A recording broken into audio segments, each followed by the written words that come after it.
Hi Jennifer, my topic is homeschooling. Did you know that Thomas Edison was homeschooled?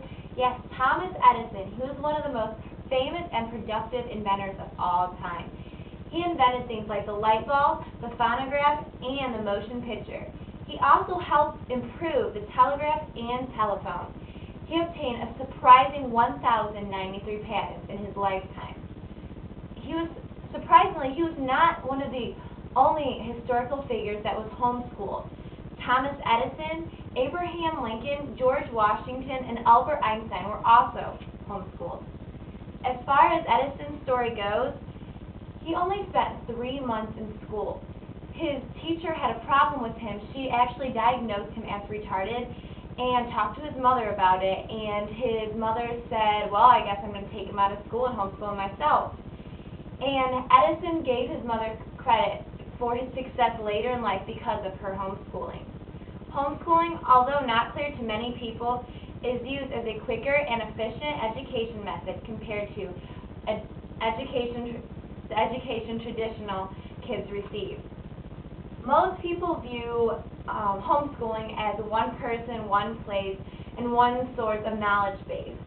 They think that the parent just sits down at the kitchen table and teaches everything they know to the child, but that it's not true.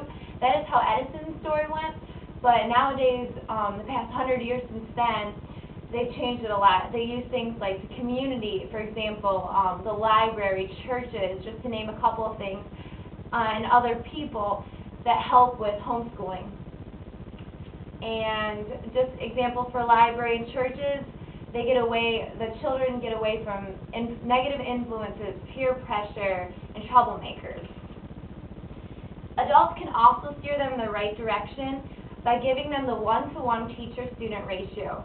Nowadays, public school teachers have more than 15 kids to a classroom, and they have usually more than one class per day.